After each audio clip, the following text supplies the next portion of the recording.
Muito boa tarde a todos e a todas que estão aqui conosco, nessa que é a reunião de encerramento do nosso grupo de pesquisa deste semestre, né? Estamos aqui aguardando o ingresso dos nossos alunos. Houve um pequeno problema aqui de comunicação em relação ao link, mas o professor Fabrício Germano já está aqui conosco, estava conversando com ele há pouco, já está à disposição. Daqui a pouco eu vou fazer a nossa saudação inicial, professor, e pedir aos nossos alunos, né, aqueles que puderem, que liguem as câmeras, né, para prestigiar aqui o nosso convidado de hoje. Antes da gente iniciar com a fala do professor Fabrício, né, nós já tivemos a oportunidade de compartilhar aqui no grupo o seu livro, né? Fizemos já a indicação aqui, alguns alunos já adquiriram, estão todos muito ansiosos, professor Fabrício, para lhe ouvir. Mas antes de nós iniciarmos aqui com o nosso convidado, eu queria fazer alguns avisos, né, importantes, considerando ser essa nossa reunião de fechamento do semestre. Primeiro aviso é uma boa notícia, né? No segundo semestre, nós teremos, muito provavelmente no mês de setembro, a segunda jornada paraense do direito do consumidor aqui no estado do Pará pelo Brasilcom. Nós tivemos a primeira jornada em 2016, naquela oportunidade, contamos aqui com a presença de grandes nomes do direito do consumidor brasileiro, a professora Cláudia Lima Marques, professor Bruno Miragem, a professora Amanda Flávia e vários outros que aqui estiveram conosco. E agora, depois de 5 anos, estamos renovando, a jornada com a confirmação já do nosso atual presidente do Brasilcom, professor Fernando Martins, já confirmou presença, e outras figuras ilustres da defesa do consumidor também já confirmaram presença. Temos aí uma notícia, né, importante que eu vou compartilhar com vocês. Esse evento ele será um evento virtual ainda, né? Infelizmente, nós estamos lidando com essa adversidade do distanciamento, mas por pouco tempo. Esse ano ainda teremos encontros presenciais, se Deus quiser, se todos estivermos vacinados até o final do ano, mas esse nosso evento nacional, e internacional, ele vai ser ainda na versão online.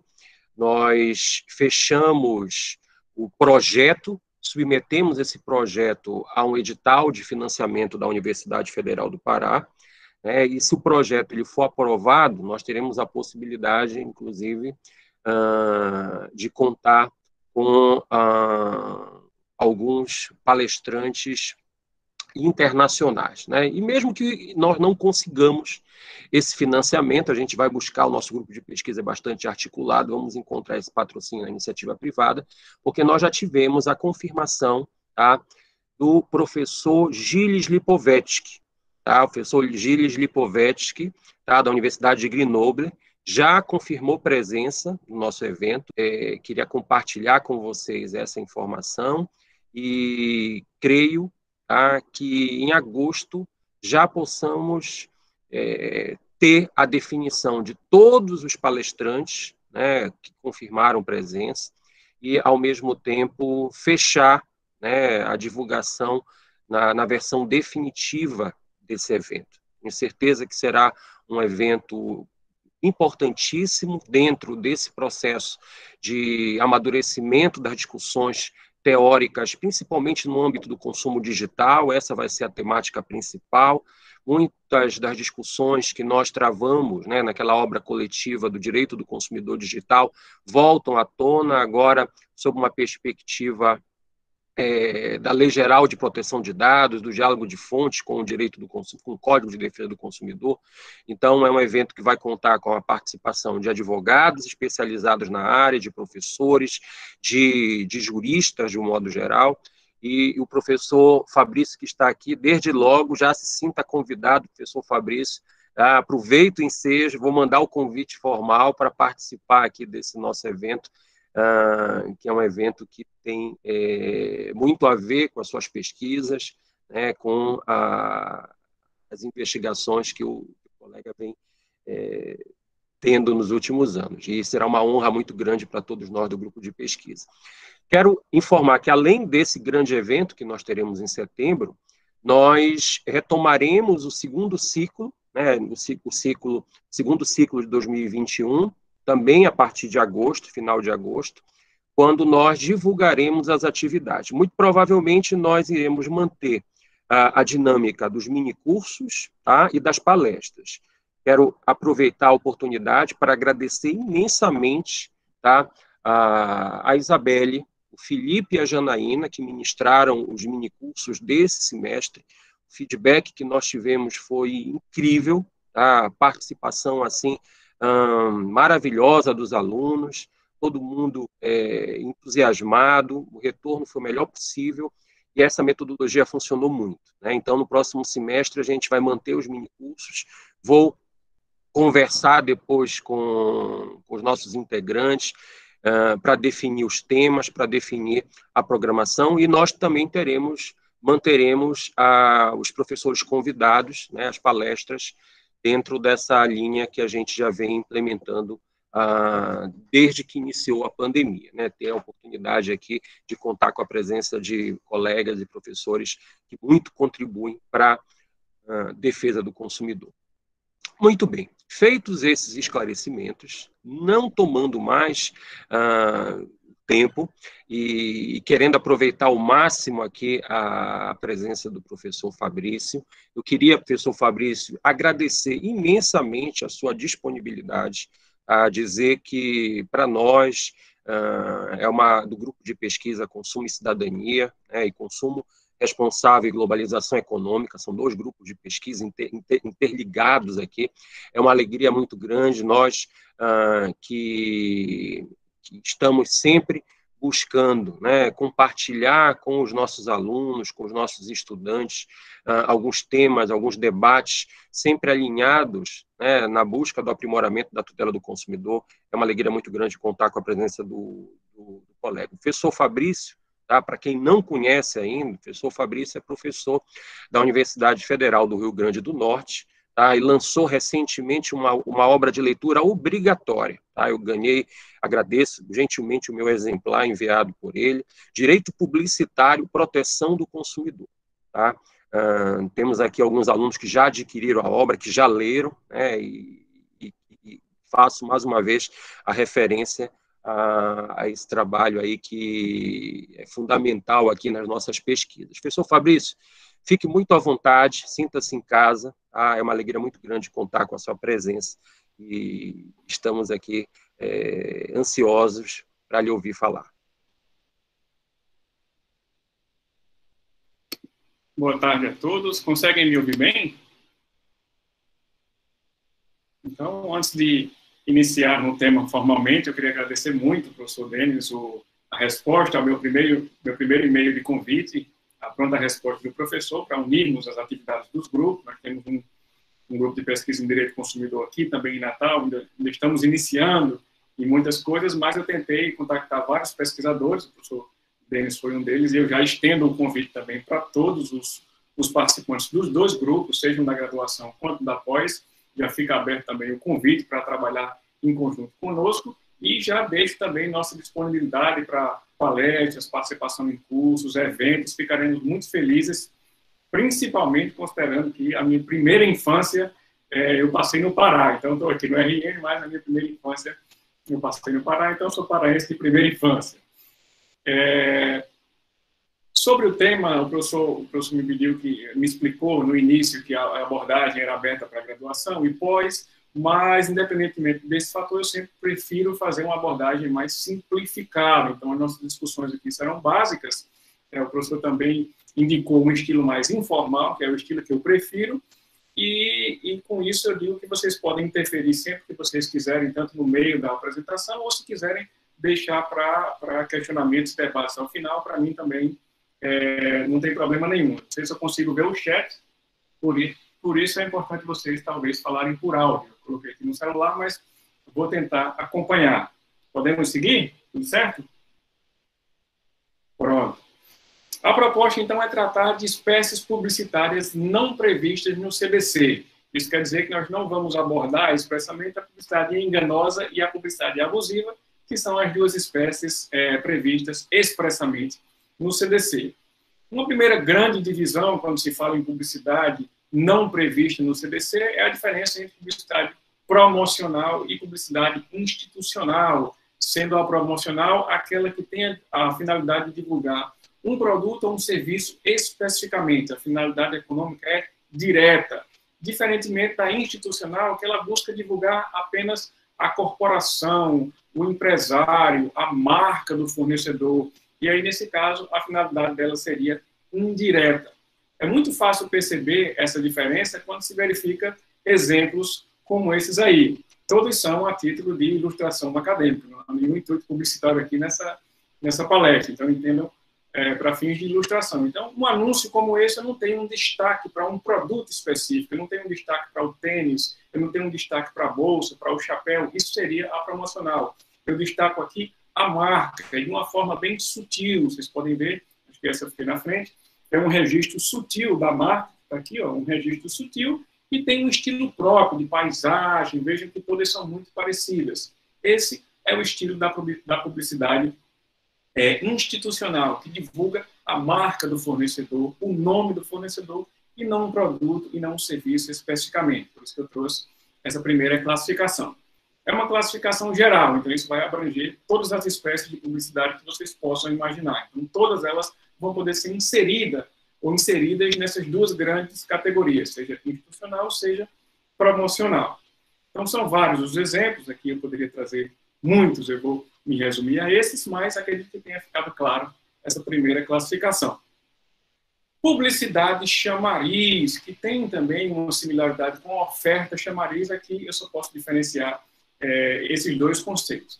Em que consiste a publicidade chamariz? Consiste em anunciar características bastante interessantes a respeito de um produto, como, por exemplo, um preço. Então, você anuncia um produto a um preço muito interessante, quando, na verdade, o fornecedor ele não tem aquela intenção de cumprir. Então, ele oferta, vejam que aí contraria a questão do código. Ele oferta, mas ele não tem a intencionalidade de cumprir. Como ele faz isso? Ele faz uma oferta, por exemplo, para um grande estado, quando ele só tem 2 ou 3 unidades em estoque. E isso vai chamar os consumidores, vai atrair, e ele não vai conseguir atender essa demanda. Mas uma vez que os consumidores estão dentro do estabelecimento comercial, ou no caso do consumo virtual, já acessaram o site da loja, eles podem ser mais facilmente convencidos a adquirir um outro produto. Por isso, a discussão sobre a ilicitude desse tipo de publicidade, chamada publicidade chamariz. Um que muito se assemelha à publicidade chamariz é o puffing, ou chamado exagero publicitário. E aí ele pode ter duas espécies. Nas duas existe, obviamente, um exagero. A primeira espécie é aquela que diz o melhor sabor, o mais bonito, o mais gostoso. Então, vejam, sabor, beleza, gosto, todos são critérios subjetivos. Aí, acho que está pequenininho, não sei se todo mundo consegue ver. Eles são insuscetíveis de verificação objetiva. Eu não consigo medir objetivamente, diferentemente do que acontece com o preço. Quando ele diz é mais barato ou menor preço, eu consigo medir sim, porque o preço é um critério objetivo. Então, essa divisão é que vai ajudar o intérprete aplicador do direito a definir se aquele exagero publicitário, se aquele puffing seria ilícito ou não, seria, por exemplo, enganoso ou não. Quando se diz a melhor moqueca da ilha, quando se diz o melhor brigadeiro do Brasil, então estou me referindo aqui, nesse anúncio, por exemplo, ao sabor. Então, nesse caso, eu tenho um critério subjetivo que não pode ser medido. O melhor bolo de chocolate do mundo, pode ser que na opinião de cada um realmente seja o melhor bolo de chocolate do mundo. Não é o mesmo caso quando eu tenho o menor preço da região. Aí eu já preciso, delimitar que região é essa, e eu estou falando de um critério objetivo, ou que pode ser aferido objetivamente, que é o preço. Então, quando o fornecedor anuncia que ele tem o menor preço, seja da região, seja do Brasil inteiro, ele vai precisar efetivamente atender ao que ele propôs, cumprir o que ele propôs. Num caso como esse, em que eu tenho um mercado que diz é menor preço e outro que diz é mais barato, então torna-se matematicamente impossível essas duas afirmações serem verdadeiras. Então, aqui eu já tenho um problema prático de indução do consumidor a erro, porque a partir da confiança eu poderia dizer, não vou pesquisar mais, aquele fornecedor já me informou que ele tem o menor preço, ou o contrário, não vou pesquisar mais, aquele já me informou que ele é o mais barato, então eu devo me dirigir diretamente para ele se eu quiser pagar menos nos dois casos. Não acontece quando eu tenho frases tipo esse anúncio da Elma Chips. É impossível comer um só. Então, eu poderia dizer, será? Não, é possível. Eu fui lá e comi um só. Então, isso é uma publicidade enganosa. Nesse caso aqui, eu tenho uma relevância que é discutida. Eu tenho uma subjetividade também nesse é impossível. Até trouxe aí um anúncio entre aspas, talvez para amenizar a suposta vinculação que esse anúncio pudesse trazer. Demonstração simulada, também chamada de mock-up. Qual o problema da demonstração simulada? Nós trazemos aqui diversas práticas publicitárias. Algumas delas podem trazer problemas a depender da forma com a qual ou pela qual elas são vinculadas. No caso, seria possível exigir ou seria possível induzir algum consumidor a crer, por exemplo, que esse carro andaria sobre a água? Eu comprei um carro acreditando que ele andaria sobre a água, ou isso seria uma simulação facilmente perceptível? O mock-up ele tem duas vertentes. A primeira seria o consumidor acreditar ou ser levado a crer que efetivamente, por exemplo, vai ficar congelado dessa forma, ou ter o cabelo dessa forma com esse shampoo, ou naqueles casos famosos em que o anúncio vai lá, entra na casa de uma pessoa e a pessoa testa um produto naquele momento, quando, na verdade, aquele teste não é real, é apenas uma simulação. Um exemplo clássico também interessante é nos anúncios de aparelhos de barbear, que provavelmente o sujeito já está com a barba feita e depois passa lá a gilete de barbear, dando a entender que aquele corte, que aquele modelo está sendo feito naquela hora. Isso é a demonstração simulada. Quando se tratar de uma simulação, o consumidor precisa ser diretamente, claramente informado que aquilo é uma simulação, nos casos em que possa levar a erro.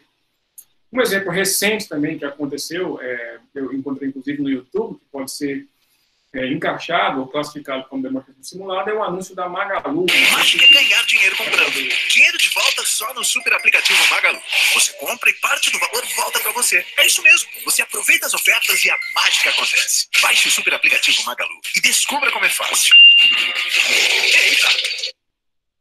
Eu não sei se o vídeo passou de maneira fluida aí, mas o sentido é esse. O dinheiro não vai efetivamente sair do celular, ele faz apenas uma demonstração, uma simulação referente ao cashback.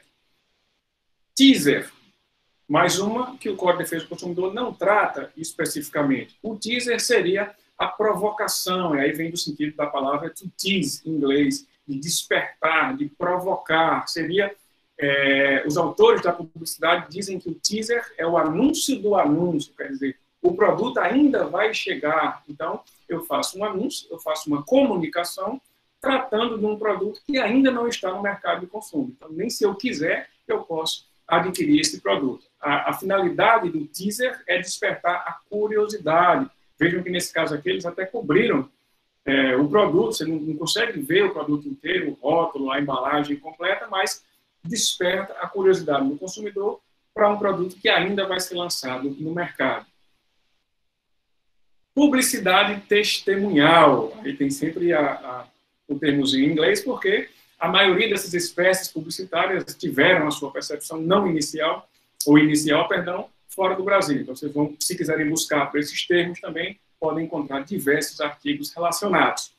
O que seria, então, a publicidade testemunhal? Aí o nome já ajuda muito. É aquela que alguém vai dar um testemunho sobre um produto ou sobre um serviço.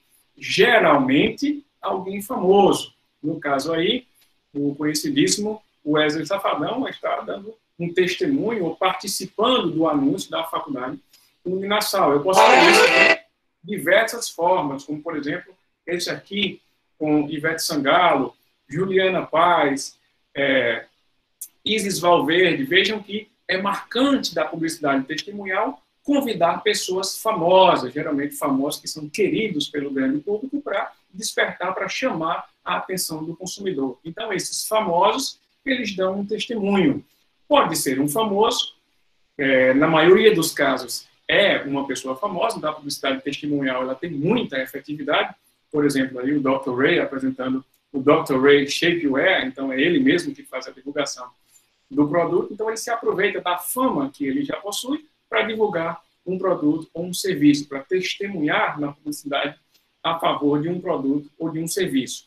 Pode ser um famoso, mas também pode ser um especialista, então eu posso convidar alguém que é especialista na área, por exemplo, um ortodontista, um cirurgião dentista, para fazer um anúncio de um creme dental, de uma escova. Eu convido um especialista e ele vai testemunhar. Então, pode ser um famoso, um especialista ou até uma pessoa comum.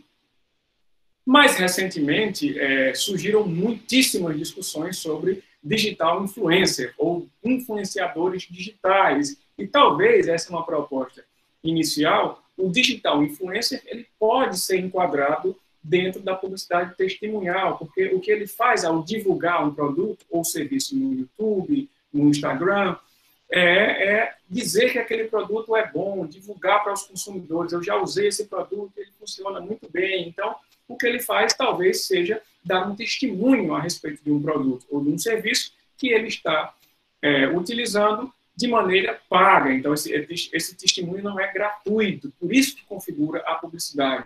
Não é, por exemplo, algum de vocês fazer um stories no Instagram e dizer esse produto é muito bom, eu usei, sugiro que vocês comprem. Existe toda uma contratação prévia do digital influencer. Sobre esse tema, eu sugiro que vocês leiam uma cartilha que foi publicada recentemente pelo CONAR. Então, é interessantíssimo, ele traz, inclusive, critérios para definir quando há a contratação profissional do digital influencer.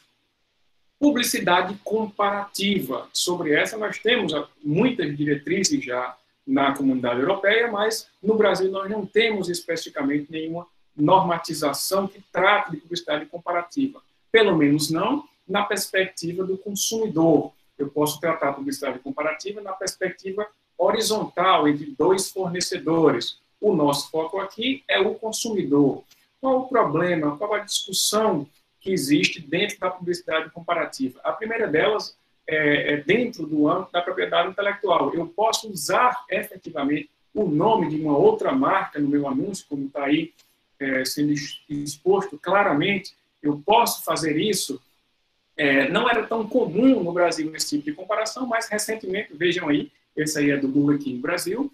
O sonho do Big, aí não mostrou o segundo nome, e aí todo mundo provavelmente vai concluir que é o Big Mac, é crescer e virar um Uber. Mas Burger King e Big Mac já é uma batalha clássica em publicidade comparativa, talvez na Europa e nos Estados Unidos.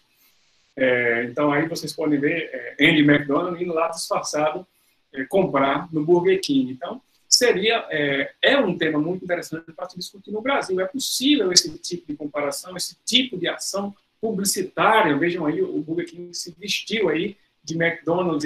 Eles têm muitas campanhas publicitárias que são interessantes, que não é comum, ou que não são comuns ainda no Brasil, mas nós precisamos, obviamente, estudar para poder apresentarmos propostas adequadas para a resolução desse problema.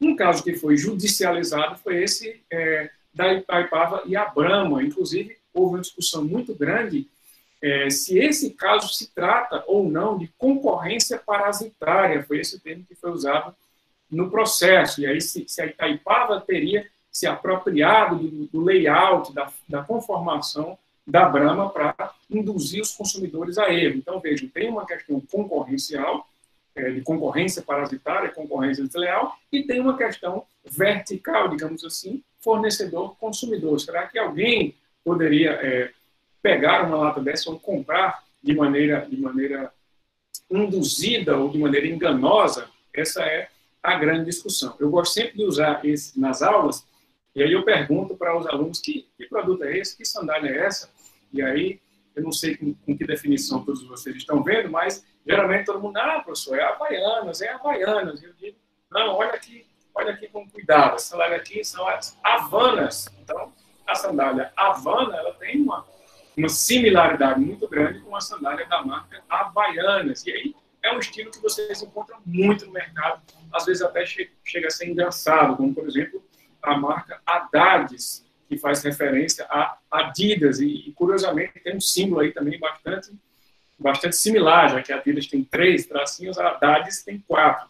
Foi até além nesse sentido. Então, eles fazem uma grande quantidade de produtos, ou até anúncios diretos, que não seja pelo rótulo do produto, utilizando a similaridade. Às vezes, obviamente, nesse caso aí, ninguém vai ser induzido a crer que essa loja seria da Apple, pelo menos não, em princípio, da Apple, do símbolo da maçãzinha, que isso aí parece uma pera.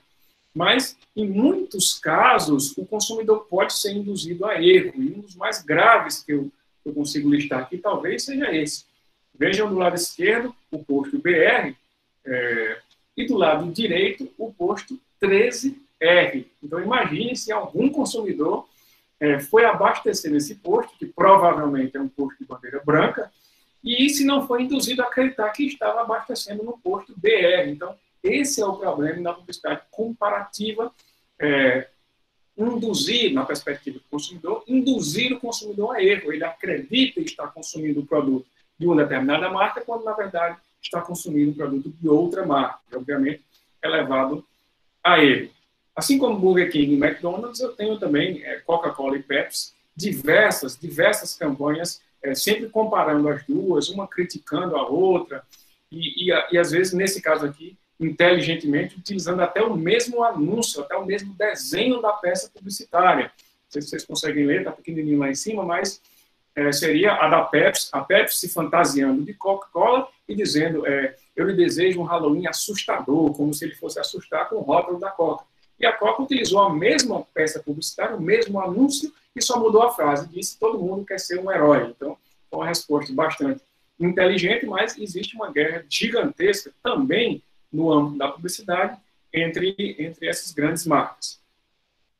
Uma que chama bastante atenção atualmente, com a popularização do comércio eletrônico, é a publicidade comportamental, que é desenvolvida de que forma? Quando eu tenho captação de dados de consumidores, classificação de consumidores, quer dizer, eu capto esses dados, eu processo esses dados e, como resultado, eu crio grupos de interesse, talvez leads, e assim eu posso direcionar mensagens específicas para aqueles consumidores que, por exemplo, visualizaram aquele site, colocaram o produto na cesta de compras e desistiram no momento do pagamento. Então, tem como fornecedor ele filtrar tudo isso. Acredita, em um site de rolagem direta, o fornecedor ele tem como saber, por acaso, se alguém não souber dessa informação, ele tem como saber em que parte do site você está, quanto tempo você passou visualizando cada parte do site, cada aba, se você baixou, se você desceu,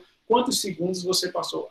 Tanto em sites quanto o próprio Instagram também é possível fazer isso e alterar o seu feed de acordo com o seu comportamento. Então, a publicidade comportamental, ela direciona produtos para grupos de consumidores que provavelmente são mais interessados. Ela tem diversas formas de se manifestar. Se você entrar lá no site, por exemplo, para pesquisar, provavelmente, para quem usa o Facebook, você vai receber anúncios, como foi nesse caso aqui, você vai receber anúncios direcionados de acordo com o seu comportamento de pesquisa e muito específicos. Nesse aí, só para ilustrar, vejam, todos os homens que nasceram iguais, mas os melhores nasceram em setembro de 1982, que foi exatamente o mês e o ano que eu nasci, por exemplo. Então, apareceu para mim o anúncio dessa camisa e, com certeza, não foi uma coincidência exatamente esse ano e exatamente esse mês. Então, aí é a concretização da publicidade comportamental. A discussão que permeia nesse tipo de publicidade é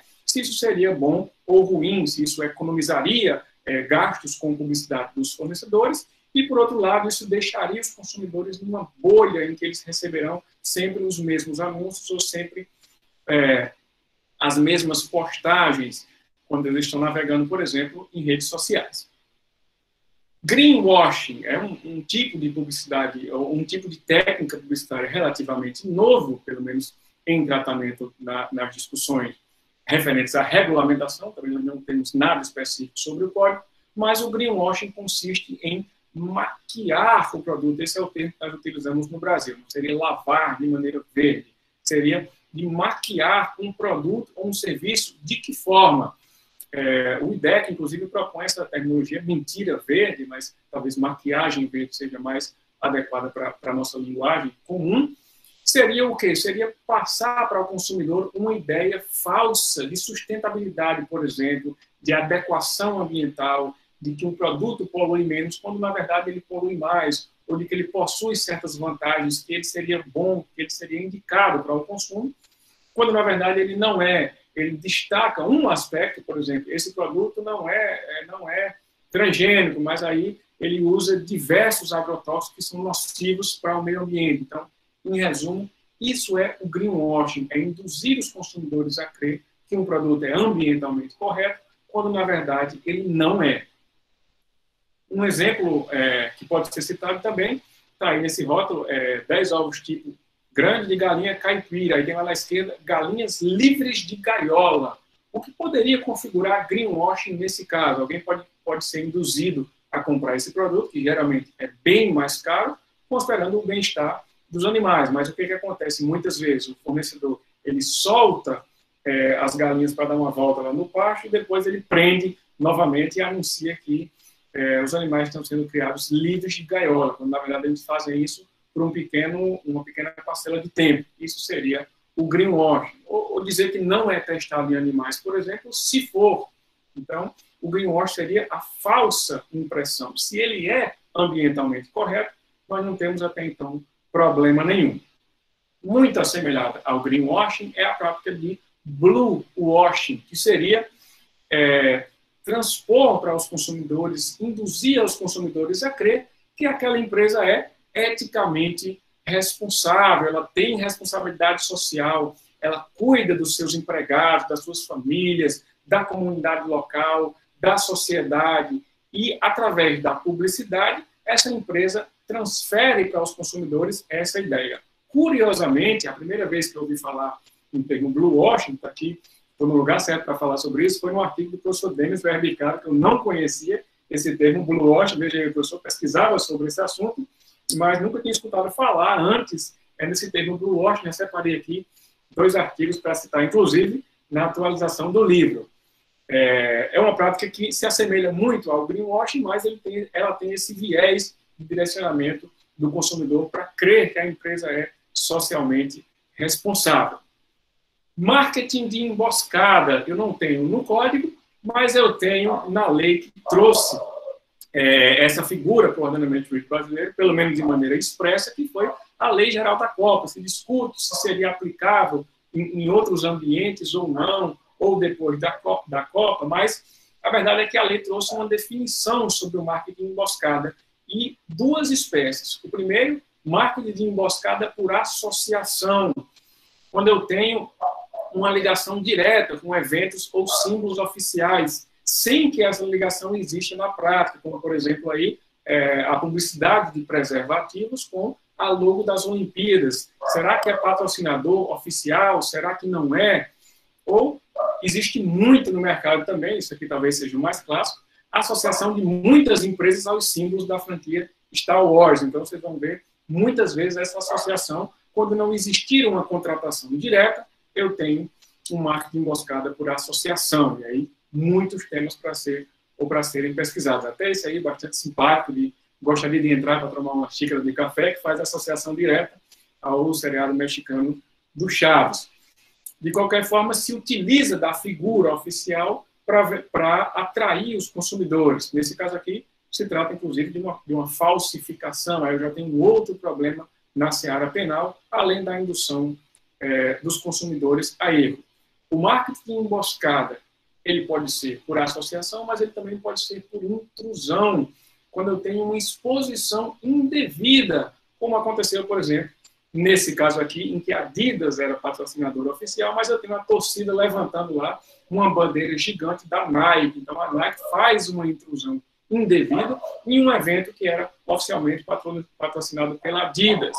Disse também que aconteceu quando a Brahma usava essa campanha como símbolo referente à Copa, acho que, se não me engano, em mais de uma Copa do Mundo foi utilizado esse símbolo, e aí muitas pessoas levantaram esse rumor, mas é o símbolo da Brahma, e o patrocinador oficial do evento não era a Brahma. Será que esse símbolo era facilmente associado a essa marca pelos consumidores? Esse é o cerne da discussão. Existem casos também mais clássicos que chamaram a atenção do mundo inteiro, como no caso das Olimpíadas de Atlanta, em que a Reebok era o patrocinador oficial, mas eu tenho um atleta, além do tênis da Nike, ele usa uma forma de anúncio publicitário não tão convencional, que seria nas lentes de contato. Então, veja, uma lente de contato com anúncio da Puma. Então, eu tenho um patrocinador oficial, mas eu tenho flashes de câmera no tênis do atleta, nesse caso aqui até nos olhos do atleta, direcionando a atenção dos consumidores para uma outra marca. Copa do Mundo da África do Sul, patrocinador oficial Adidas. Vejam o que a Nike fez em um dos principais edifícios da cidade. Então, eu tenho também uma intrusão, marketing emboscada por intrusão. Clássico também, esse caso da Bavária, enquanto a Budweiser era patrocinadora oficial, todas as câmeras foram para esse grupo de mulheres aí, que chamou muita atenção em razão da vestimenta e que utilizava a cor oficial também do time. Então, foi considerado também não uma ação espontânea, mas uma técnica de marketing emboscada.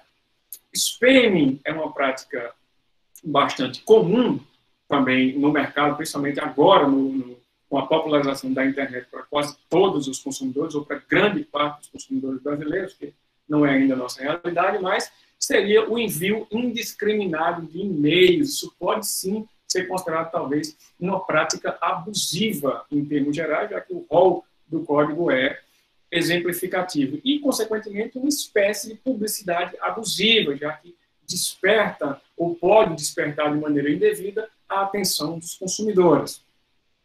Além de spamming, além de e-mail, eu posso usar diversas outras formas, ligações, ligações em horários inapropriados, ligações repetidas, e aí é bastante comum recebermos no celular, principalmente com grandes vazamentos de dados, ligações de vários fornecedores. Isso tudo é classificado numa categoria geral chamada telemarketing invasivo.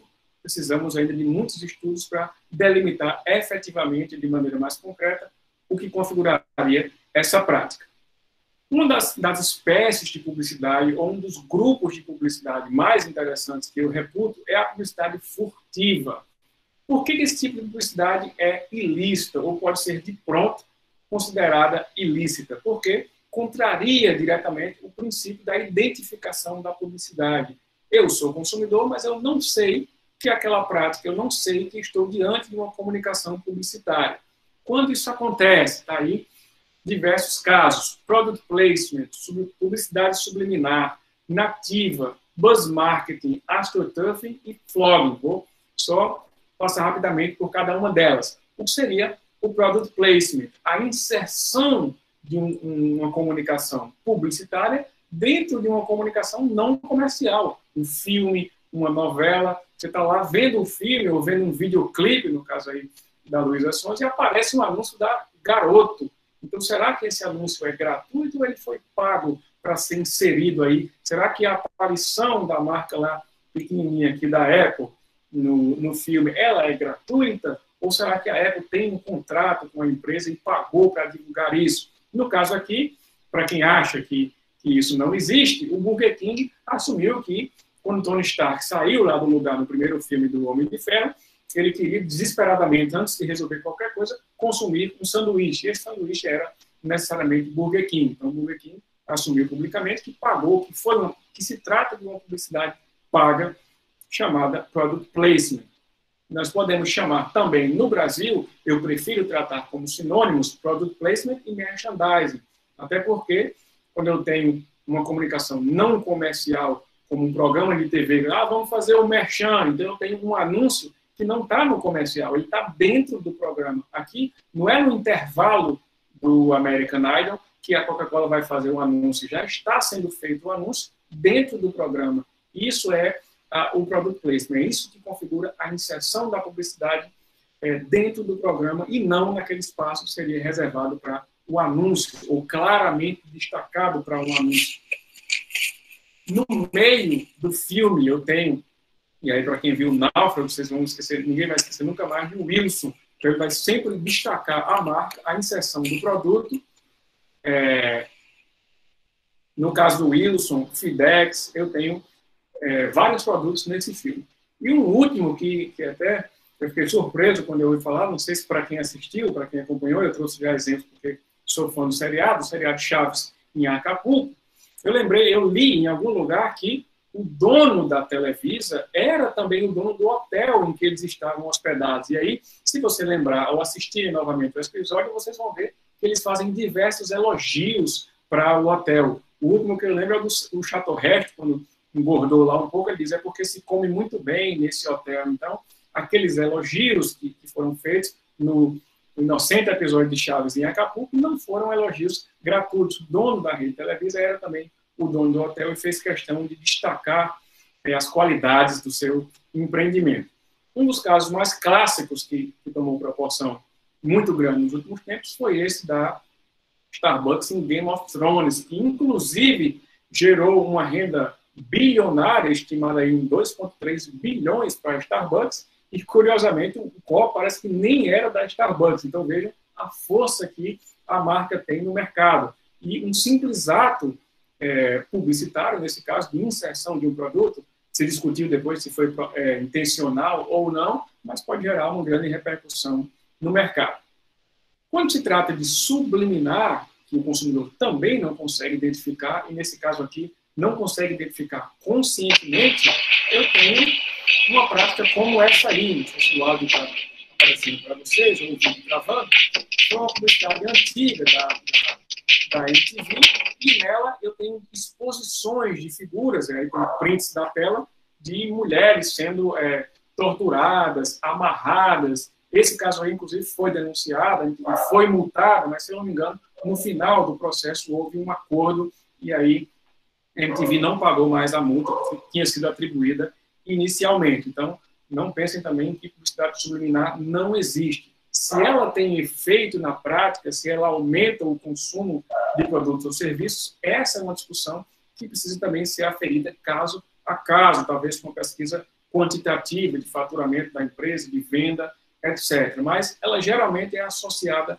à sexualidade. Quando se fala em subliminar, eu tenho muitos casos de inserções de figuras sexualizadas, e aí nos leva até a questionar por quê, ou qual a necessidade, ou será que existe mesmo alguma sexualização, como, por exemplo, no caso dessa imagem que algumas pessoas identificaram a palavra sexo aí no formato das cordas do cabelo. Então, talvez seja exagero, talvez não seja. Então, caso a caso, isso precisa ser analisado. Se foi uma conduta deliberada, sexualizar a imagem, se isso traz um benefício para o fornecedor, se isso ofende o consumidor de alguma forma, lembrando que isso pode mudar também de acordo com a nossa cultura, com o nosso comportamento social.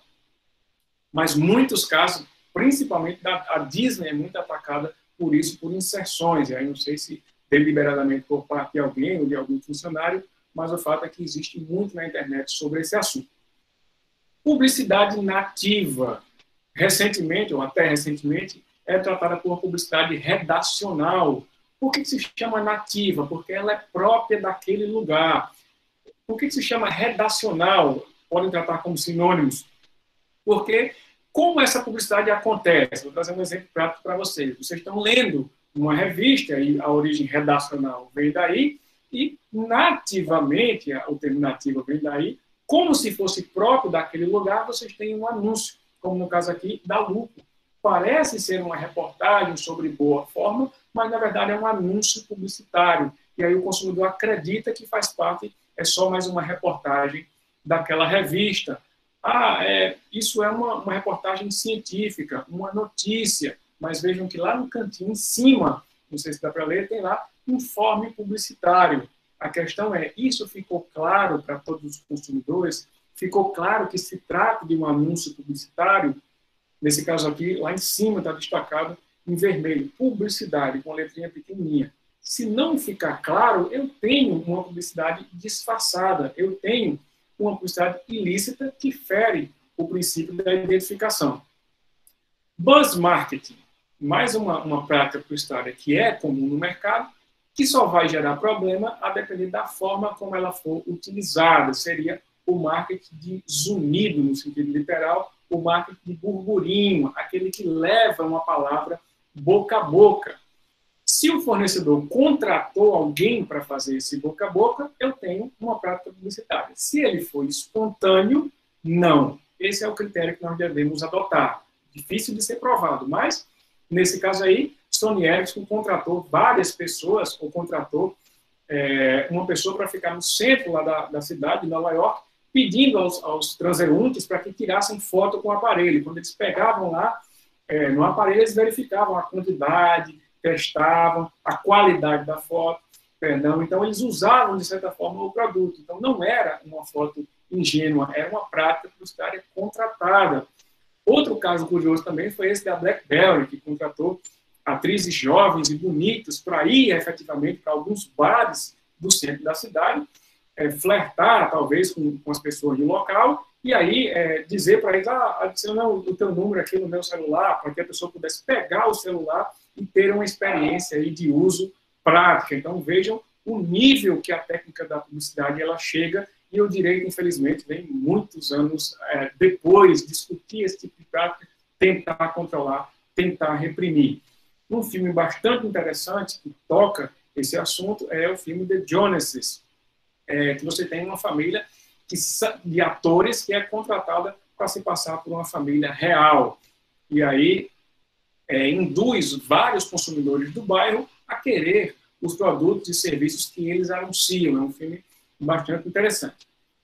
AstroTurfing.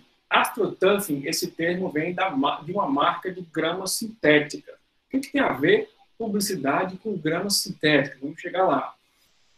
Em muitos sites é permitido o consumidor classificar, no caso aqui, em estrelas, se o produto é bom, se o produto é ruim, se vem efetivamente como é anunciado. Qual o problema do AstroTurfing? O AstroTurfing é uma marca de grama sintética. A grama sintética ela não é uma grama real, ela não tem raiz. Então, o AstroTurfing seria o quê? Uma prática publicitária em que alguém vai lá, classifica aquele produto com 5 estrelas, mas, na verdade, ele nunca adquiriu.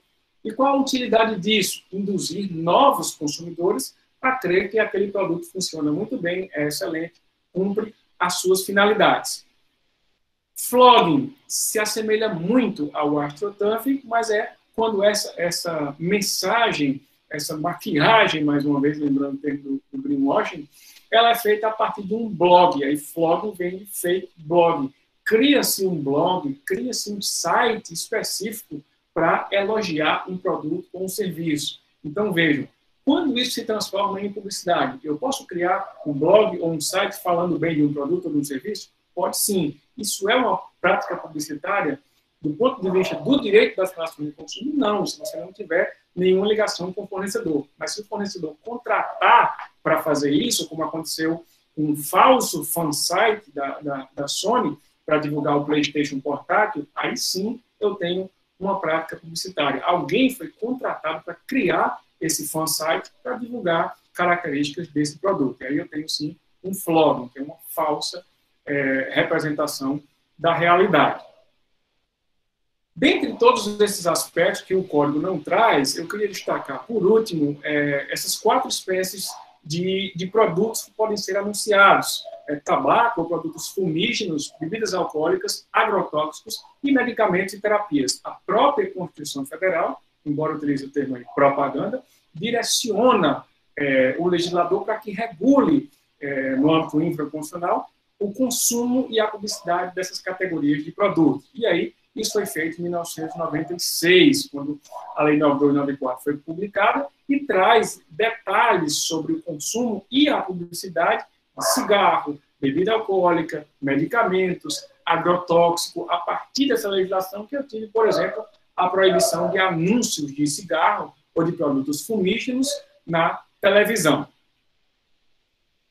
Por último, o professor já falou, está aí a sugestão de onde eu tirei, de onde eu pesquiso a maioria desses temas, foram publicados aí nesse livro, que teve como origem a minha tese de doutorado. É um tema que eu pesquiso muito, é um tema que eu sou apaixonado, e é um tema que ainda tem muito por pesquisar, então eu convido a todos que pesquisem também dentro do ramo do direito publicitário. Nós temos muita regulação ainda por fazer, principalmente no âmbito de proteção do consumidor, que é aquele mais facilmente ou diretamente atingido e influenciado pela publicidade.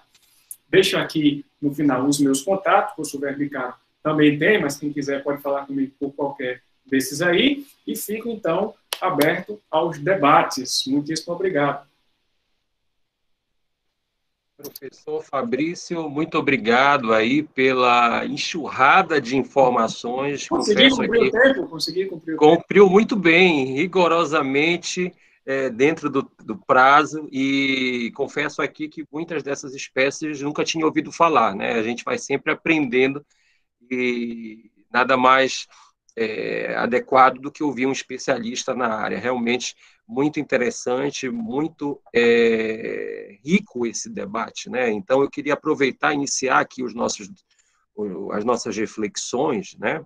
E perguntar para o colega como é que o senhor analisa, né? O senhor chegou a trabalhar isso aí na sua fala, esse assédio de consumo que há a partir da apropriação dos dados pessoais do consumidor, né, para o direcionamento publicitário. É como se houvesse ali uma modulação algorítmica, né, em que você vai avaliando as predileções do consumidor, os hábitos dele na internet, e a partir dali você cria um perfil, né, de consumo e passa a direcionar essa publicidade, muitas vezes sem transparência em relação ao modo de coleta desses dados, né, sem que o consumidor ele tenha alguma noção de como, né, se chegou a ele em razão daquelas informações pessoais que foram colhidas de maneira clandestina. Então, eu queria ouvir, professor, como é que o senhor avalia essa realidade e que mecanismos,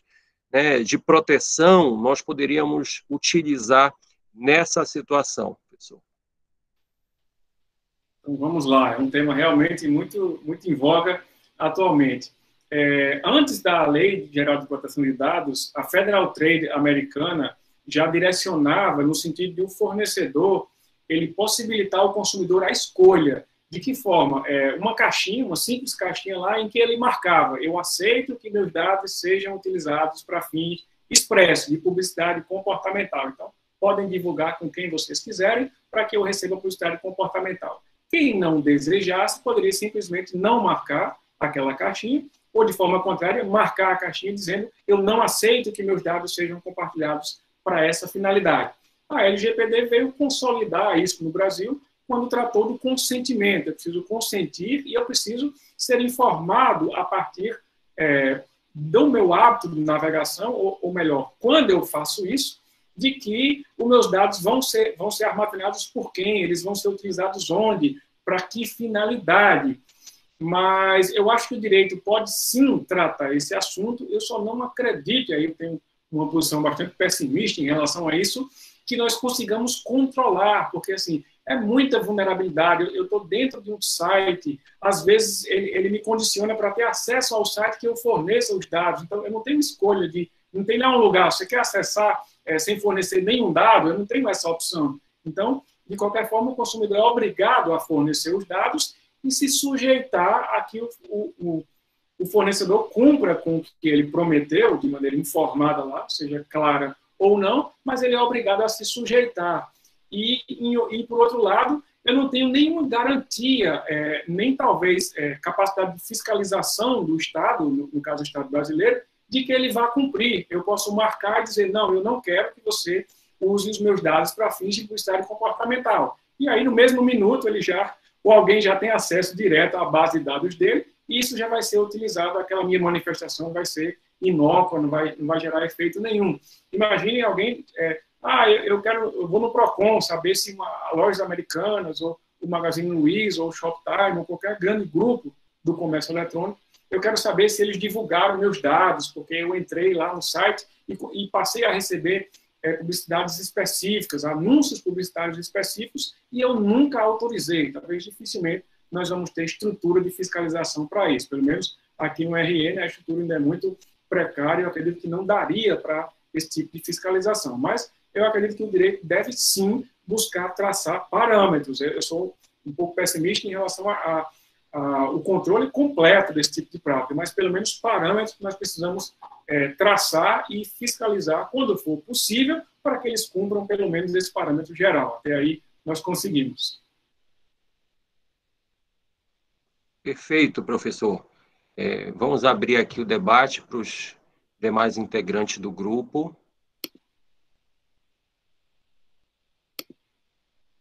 Posso perguntar? Pode. Tá.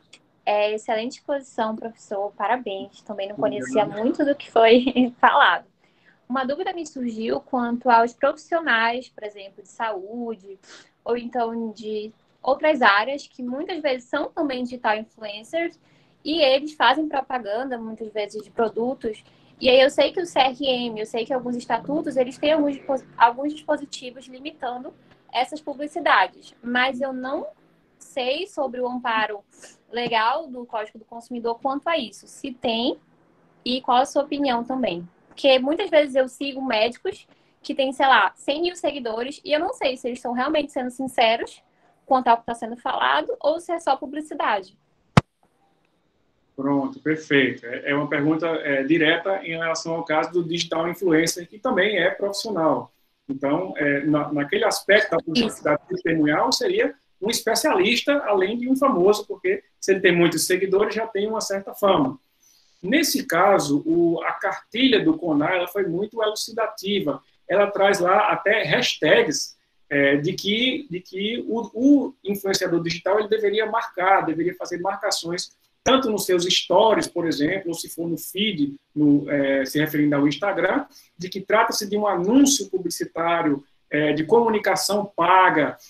A cartilha, inclusive, ela traz os termos que ele deve utilizar para esclarecer o consumidor. Então, o nosso limite é justamente esse.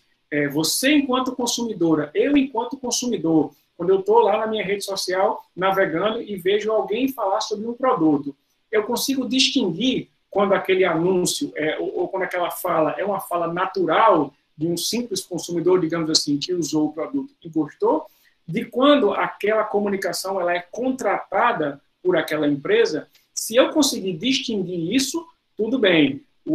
A rede social ela pode ser usada como veículo de divulgação para publicidade. Se eu não conseguir distinguir, aí essa prática ela viola o princípio da identificação, porque eu não consegui identificar se, no caso, o médico ele estava fazendo um anúncio gratuito ou não, ou se ele estava só comentando, ou, como eu disse, um cirurgião dentista em relação a um creme dental, ele pode fazer lá uma história no seu dia a dia, rapaz, esse creme dental é muito bom, etc., funciona muito bem e tal. Isso pode ser espontâneo ou isso pode ser pago, isso pode ser contratado. E aí a contratação ela não necessariamente precisa ser a partir de um contrato formal. Por exemplo, se ele ganha muitos produtos para fazer também o famoso unboxing, que existe muito no YouTube, só testando lá, abrindo o produto, eles já estão começando a anunciar que esse unboxing é patrocinado. A marca enviou o celular, por exemplo, para que ele abra, teste, mostre as funcionalidades para despertar o interesse de compra. Então, o critério seria eu consigo identificar ou não consigo identificar. Obrigada. Professor Fabrício, gostaria primeiramente de agradecer a disponibilidade de estar aqui junto conosco nessa sexta-feira. Ainda não lhe conhecia, é um prazer. Meu nome é Felipe Guimarães, coordeno junto com o professor Denis, do grupo de pesquisa do CESUP, a Clínica de Superendividamento. Ficamos aqui abertos para futuras parcerias, inclusive, tá? Fique sempre à vontade para aproximar os grupos de pesquisa. Acho que é o espaço ideal, ainda mais num cenário pandêmico que a gente tem desenvolvido as nossas atividades à distância, né? Essa é mais uma possibilidade que temos de dialogar. Então, agradeço mais uma vez a sua participação. Tenho certeza que os nossos alunos estão adorando o nosso encontro de hoje. Já que o senhor está na Berlinda, eu gostaria de trazer mais uma reflexão, uma indagação, lhe ouvir um pouco, que foi um tema de conclusão de curso, de trabalho de conclusão de curso, que há algum tempo atrás eu dividi banca com o professor Denis, que diz respeito à responsabilidade civil da publicidade enganosa envolvendo os youtubers mirins, né? Hoje é muito comum e cada vez mais intenso a prática de youtubers mirins estarem aí à frente das redes sociais anunciando produtos, serviços, né, novidades e lançamentos no mercado de consumo. Como o senhor enxerga essa perspectiva, né, do uso da imagem da criança, muitas das vezes, para expor um produto no mercado de consumo? Né, quando a gente tem um problema que decorre de uma publicidade enganosa, de uma publicidade abusiva, que pode induzir, inclusive, uma coletividade de crianças a se comportarem de maneira prejudicial à sua saúde e segurança. De quem seria a responsabilidade? Dos pais? Da plataforma? Do canal? Né? Como o senhor enxerga esse papel da perspectiva da responsabilidade dentro do cenário dos youtubers mirins, e como hoje eles têm se projetado nas redes? Pronto, então vamos lá. O meu posicionamento em relação a isso não é dos mais conservadores. Eu acredito que a publicidade infantil ela deve ser evitada ao máximo, não sei se exatamente nos termos, ou pelo menos se assemelhando à resolução do CONANDA. O CONANDA tem uma resolução sobre isso, e essa resolução ela é extremamente restritiva. Ela proíbe, praticamente, ela baniu a publicidade infantil no Brasil. Então, por essa resolução, eu teria uma proibição completa até de participação de crianças nos anúncios. Eu realmente não vejo com bons olhos anúncios feitos por crianças, porque geralmente eles são feitos para crianças também. Então, eu tenho um público que é classificado já como hiper vulnerável em razão de diversos fatores, e nesse caso eles vão ser ainda mais fragilizados. Então, não subtraindo a perspectiva de direito do trabalho, de trabalho infantil, etc., mas vendo do ponto de vista do consumidor, talvez qualquer anúncio em que eu tenha uma participação de uma criança como protagonista, ou, por exemplo, no caso do YouTube, fazendo unboxing de produtos e serviços, que é o mais comum, isso não tem como não configurar a publicidade infantil. Então, por essa perspectiva, eu vejo como uma prática que deve ser vedada e que os que a fizerem devem ser responsabilizados ou, no mínimo, advertidos, orientados, já que o papel dos órgãos também é de orientar o mercado. Então, poderia haver uma orientação nesse sentido, divulgação, informação, para, no momento posterior, digamos assim, estiparmos do nosso ordenamento, do nosso mercado de consumo, a publicidade infantil, que já é uma tendência seguida em muitos lugares. Se eu não me engano, a Suécia, por exemplo, baniu completamente qualquer espécie de publicidade para crianças menores de 12 anos, seja direcionada para elas ou que elas participem. Então, eu acredito que essa é a tendência mundial e eu acredito que é uma tendência adequada em nome da proteção desse público que é muito vulnerável, extremamente vulnerável. Obrigado. Professor Fabrício, temos outras perguntas aqui no chat. O Davidson, ele coloca assim: ao longo do TCC, pesquisei acerca dessa publicidade realizada pelos influenciadores digitais. Inclusive, utilizei o livro do Scartesini Guimarães, né, para ter um embasamento. E o que o senhor pensa sobre a responsabilidade civil desses profissionais quanto às publicidades realizadas? Pronto, esse é um tema também muito bacana. Quando se trata de responsabilidade civil, talvez a principal discussão é se ela é objetiva ou subjetiva. Ou, antes disso ainda, se eles poderiam ser responsabilizados ou não.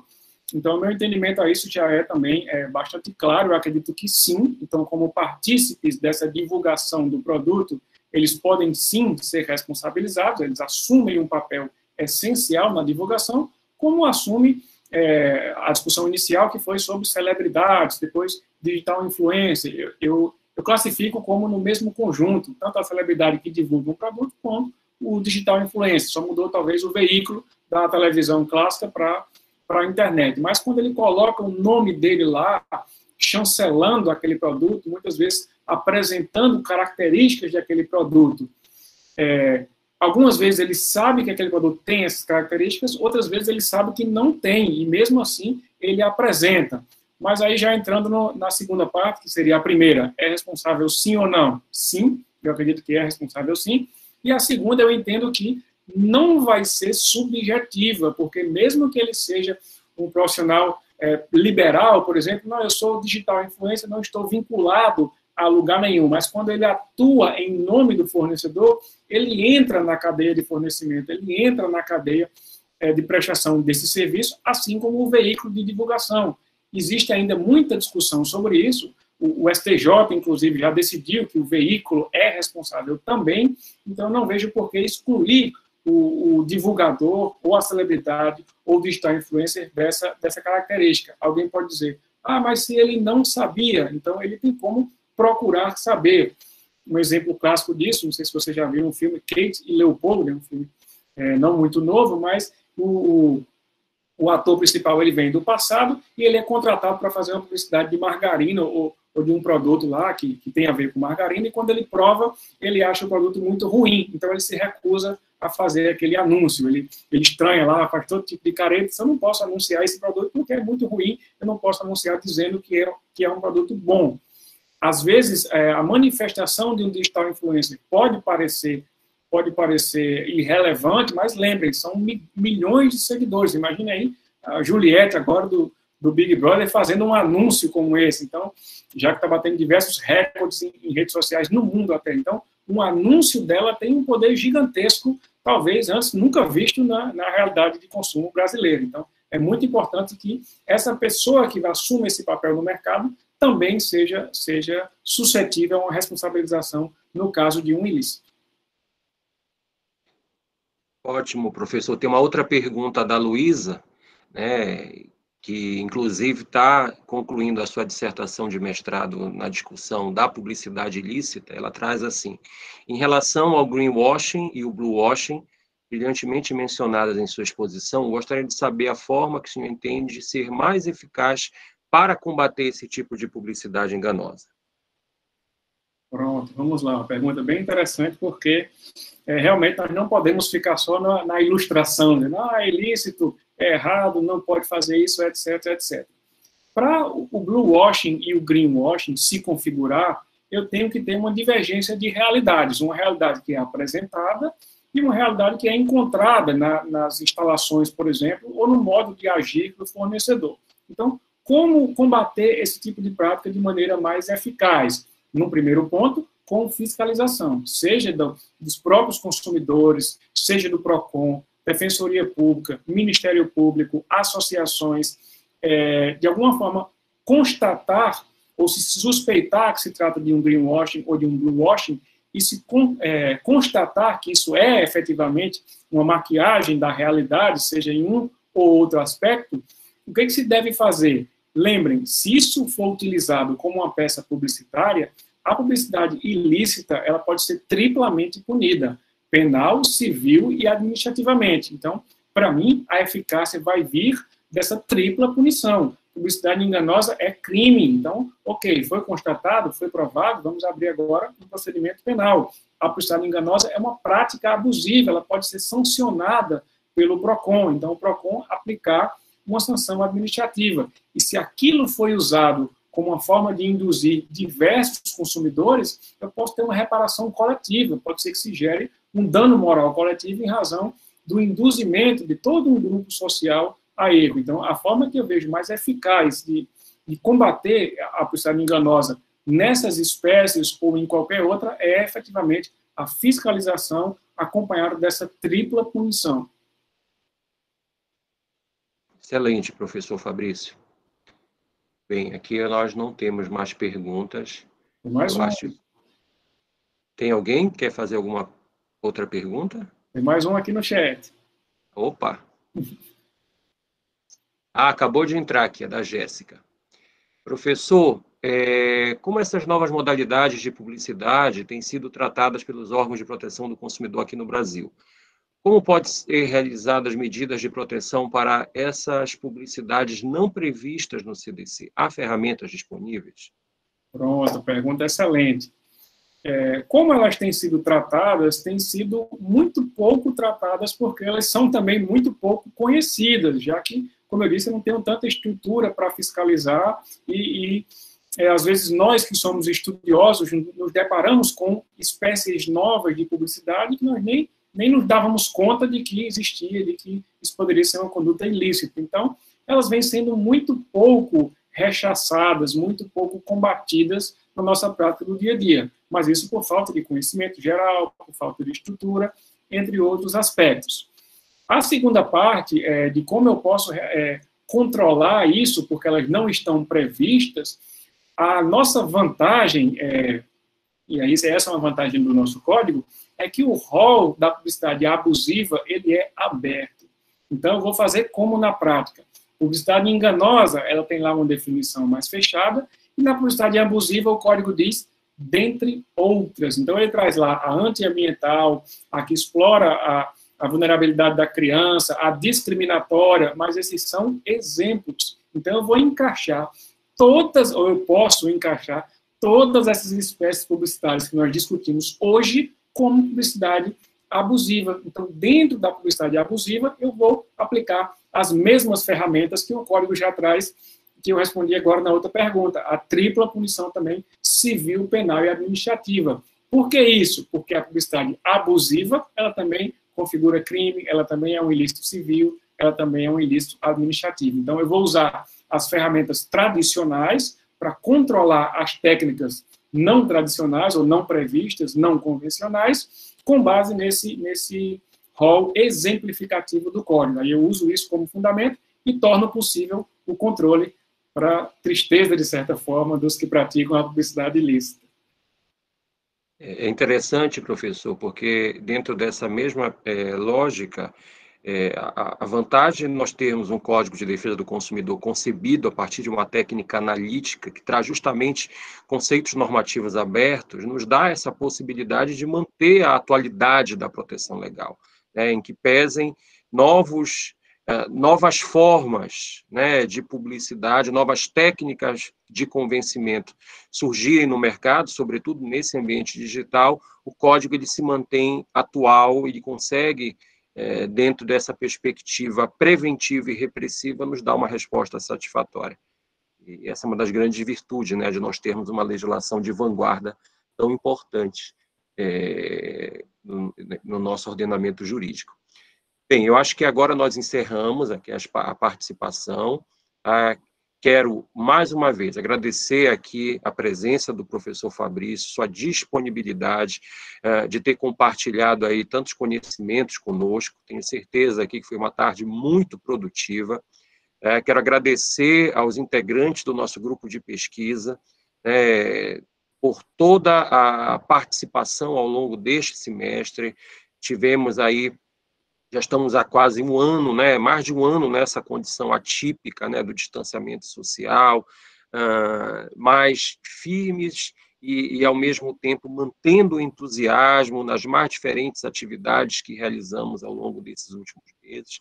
E quero agradecer aqui imensamente a participação de todos, de todas. Sem vocês, realmente, o nosso grupo de pesquisa ele não teria ganhado, né, esse crescimento, chegado aonde chegou. Então, eu quero encerrar o ciclo deste semestre, tá? Deixando vocês cientes que, a partir de agosto, nós já divulgaremos as atividades do próximo ciclo e desejar a vocês aí ótimas férias, um período aí de descanso, que nós todos estamos precisando, sem dúvida nenhuma, né? Mais uma vez, muito obrigado a todos. Professor Fabrício, um prazer. Eu acho que a única coisa boa que a gente pode dizer aí dessa pandemia foi o fortalecimento dessas nossas redes de pesquisa, né? Eu acho que isso aproximou muito nós, enquanto pesquisadores, professores, e eu fico muito contente aí de contar aí com a sua parceria nesse e muitos outros projetos. Muito obrigado. Tá? Então, eu dou por encerrada a nossa reunião de hoje, agradecendo a todos e desejando a vocês um ótimo final de semana. Até o retorno, aguardem aí por novidades. Segundo semestre promete. Um grande abraço. Tchau, tchau, pessoal.